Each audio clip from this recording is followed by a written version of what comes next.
tout état de cause, il ne faut jamais quitter son véhicule. C'est extrêmement important, les voitures restent les meilleures de protection.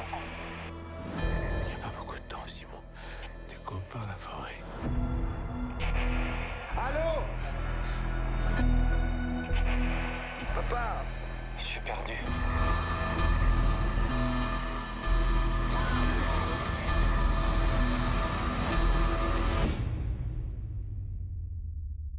Bienvenue au festival de Gérardmer, on est dans les Vosges avec Brice et aujourd'hui on parle de En plein feu de Quentin Reynaud. C'est son troisième film qui va mettre du coup en tête d'affiche Alex Lutz dans un film brûlant, les jeux de mots. C'est un film qui va parler des incendies qui ont ravagé la France ces dernières années, tout particulièrement l'été dernier, notamment dans les Landes. Alors c'est intéressant de remarquer déjà que le réalisateur est de Bordeaux, donc du sud-ouest. Il est habitué sans doute à ces thématiques et aux alertes, c'est comme ça que commence le film d'ailleurs. 3 coups, 3 sonneries, et on voit le regard, j'aime beaucoup d'ailleurs, d'Alex Lutz, qui est assez dramatique, puisque la première, on attend, la deuxième, on ne sait pas trop, et la troisième, sa figure qu'on va devoir évacuer, la confirmation. Donc un début de film, vraiment une medias res, et au départ, ce que je trouve assez intéressant, on aura l'occasion d'en discuter, c'est finalement l'homme qui est confronté au quotidien, quelque chose qui est devenu une triste habitude. C'est-à-dire qu'au départ, ils ne sont pas inquiets du tout, jusqu'au moment où finalement ça va dégénérer. Alors déjà peut-être d'un point de vue esthétique, notre diamantaire de l'image, Brice, qu'est-ce que tu en as pensé?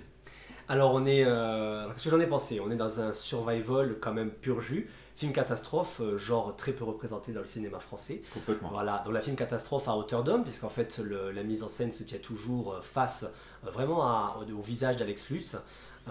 Voilà, et on suit effectivement ce drame, puisqu'il est également question quand même de drame familial, toujours à sa hauteur, donc c'est filmé assez près, près des corps, qu'on voit de plus en plus, mine de rien, abîmés, transpirer suite à la chaleur ardente qui les entoure. Voilà, visuellement bien évidemment on est sur des teintes énormément rougeâtres, forcément, avec entre le noir de la pluie de cendres et le rouge très vif des flammes. Donc cette photographie très rougeâtre et très à propos. Toujours des cadres très serrés aussi. Très serrés, oui, très serrés. Suffocant en fait. Le but étant de suffoquer avec ces personnages, clairement, et donc plutôt des gros plans anxiogènes. Et ça fonctionne très très bien. La température monte, voilà, littéralement. Je veux dire, on voit vraiment les regards se décomposer du père et du fils, hein, d'accord, parce que le père est atteint aussi d'arthrose, donc il ne peut pas pillager, de toute manière il ne peut pas se déplacer forcément de la même manière. Et on va vraiment voir nos deux personnages se retrouver finalement pris au piège des flammes. Moi, ce que j'ai trouvé plutôt chouette aussi, c'est un peu la désillusion que j'aime bien, un peu du réalisme, un peu, on va dire, à la française. C'est-à-dire qu'au cœur de cet incendie, on a souvent pour habitude d'imaginer que tout se passera finalement bien, hein, c'est-à-dire que les forces de l'ordre, les pompiers vont pouvoir nous donner les bonnes routes de sortie, etc., d'évacuation. Mais à un moment, il y a toute la technologie et tout ce qui fait part de notre humanité, en fait, de notre monde contemporain, qui s'effondre jusqu'à la radio, jusqu'aux communications, et où là, on est vraiment confronté à la nature. Quand les forces de la nature reprennent leur droit, et que nous, on est tout petits, on ne peut absolument plus rien faire.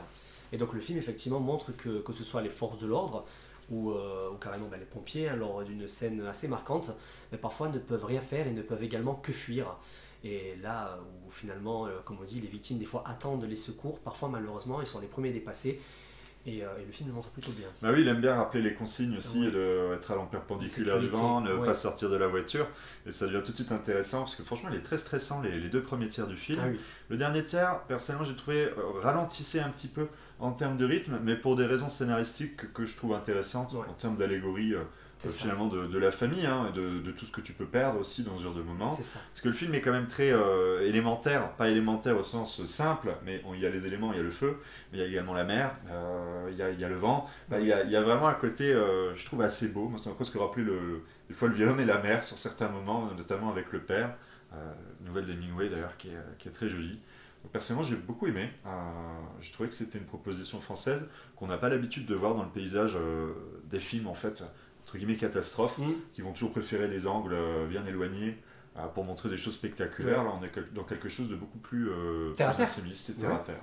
Et pour rebondir sur ce que tu disais, effectivement, la thématique principale finalement du film est de montrer et de rappeler, parce que c'est un peu inquiétant dans notre société moderne, qu'on attend toujours le dernier moment pour réagir. Et en fait, Complètement. le film le montre énormément, que ce soit attendre le dernier moment, la nature va mal, mais on laisse toujours, voilà, on vit à crédit, mais tout va bien, on va attendre de ne plus pouvoir faire marche en arrière pour peut-être réagir. La famille, c'est pareil. Des fois, on a certains drames, et voilà, après, on laisse couler jusqu'au moment où il n'y a plus de retour possible, divorce, etc. Et en fait, le film est vachement dans cette mouvance-là, Complètement. ce que je trouve très réussi. Et d'ailleurs, ce dernier tiers, effectivement, qui ralentit la cadence, mais qui finalement est la partie la plus forte au niveau émotion. Ouais. On va pas tout vous spoiler, effectivement, mais c'est là où il y a le drame vraiment familial qui rentre en jeu et qui rappelle la thématique que j'ai dit. Est bien écrit avec des tout petits détails fantastiques, très légers, dont je tairai ici le nom. Il a sa Mais, place au festival de il a Gérardmer, sa contrairement à place, ce qu'on pourrait effectivement, croire. ouais, tout à fait. Mais voilà, donc on est vraiment dans un très bon film, courageux dans le paysage cinématographique français, puisque franchement, un film catastrophe de ce calibre, bravo aux réalisateurs et aux acteurs. On en attend plus de ce genre, vraiment, et on espère qu'il cartonnera au cinéma, vu qu'il va être quand même projeté dans pas mal de salles. Donc, Il est attendu, ouais. Allez-y, franchement, allez-y. Allez-y, ouais, et d'autant plus que, comme tu le dis, c'est vrai que c'est intéressant de voir le cinéma français s'essayer à des genres Oui. qu'il a tendance à laisser de côté, soit faute de moyens, soit par peur Mm. de ne pas avoir l'écriture en fait satisfaisante. Et comme quoi, on peut très bien réussir un film catastrophe à la française. C'est ça, visuellement impressionnant, mais plus terre à terre que les Américains. Voilà. Voilà, et ben écoutez, à bientôt sur Mag. À bientôt.